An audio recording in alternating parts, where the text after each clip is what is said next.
अभी तुमको तो बाप समझा रहे हैं, तुमको फिर औरों को समझाना है। क्यों? हमको बाप समझा रहे हैं तो हमको औरों को क्यों समझाना? ये काम बाप नहीं कर सकता है? अरे बाप तो सर्वशक्तिवान है। सर्वशक्तिवान बाप अपनी सर्वशक्तिवान माया बेटी को ऑर्डर दे दे, अच्छा एक और दूसरी बेटी, दोनों मिलकर के 1 और 1 11 हो जाएंगे, तो ये काम नहीं कर सकते? कर तो सकते हैं, लेकिन एक नियम बनेगा कि जो करेगा सो पाएगा। दूसरी बात, अकेला चना कभी भी भाड़ नहीं फोड़ सकता। तो बाप अकेला कुछ भी नहीं करता है, बाप बच्चों के सहयोग से ही सारा काम करते हैं। कहते हैं निरंतर मुझे याद करो और दूसरों को याद कराओ, क्योंकि बाप ही पतित पावन है, सारी दुनिया पतित है। पतित माने है गिरी हुई। किसी का एक्सीडेंट हो जाता है, जोर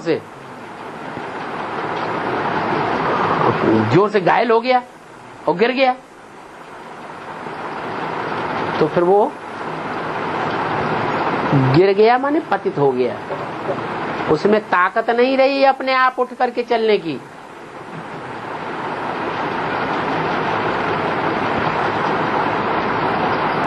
तो तुम ऐसे पतित हो कि जिसको दुनिया में कोई नहीं उठा सकता।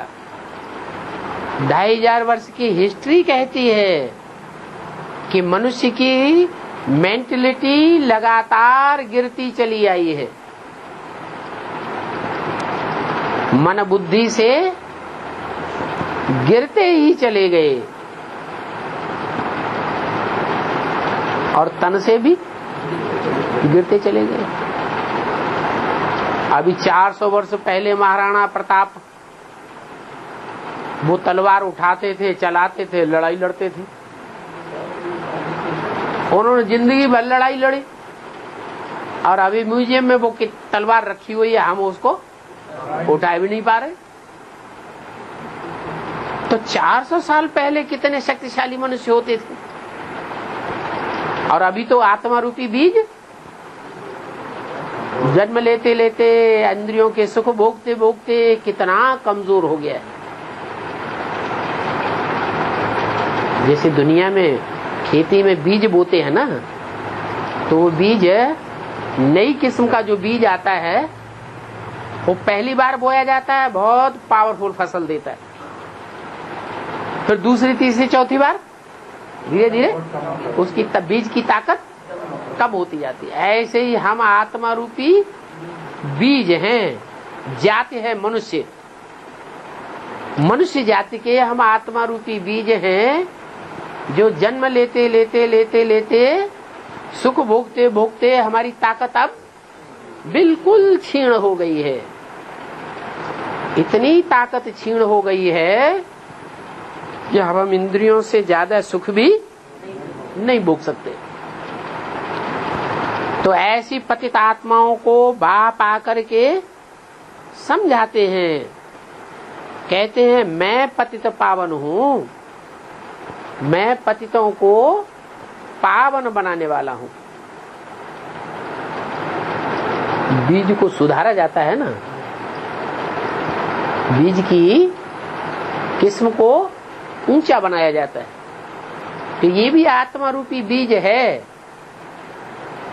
बड़े बड़े धर्म पिताएं आते रहे, जैसे इस दुनिया की मरम्मत करते रहे, वैसे आत्माओं को भी थोप थाप करते रहे, नया बीज नहीं बना पाया। आत्माएं सब दिन ब दिन नीचे ही गिरती चली गई, जन्म जन्मांतर।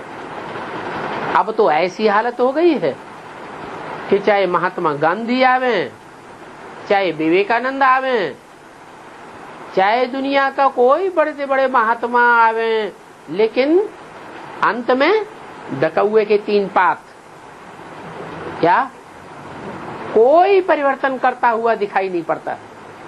जब ऐसी दुनिया की हालत हो जाती है, तब फिर परम पिता परमात्मा बाप इस सृष्टि पर आते हैं और बताते हैं कि मैं ही एक पतित पावन हूँ, पतित आत्माओं को पावन देवता बनाने वाला हूँ, और दुनिया में कोई भी ऊंचा नहीं उठा सकता। तो समझो कि सबसे ऊंचा एक ही है। क्या? जो सबसे ऊंचा एक है, उस एक के द्वारा ही मैं सारी सृष्टि को पतित से पावन बनाता हूँ। ऊंच और नीच साकार में होते हैं, निराकार में? साकार में ऊंच और नीच कहा जाता है।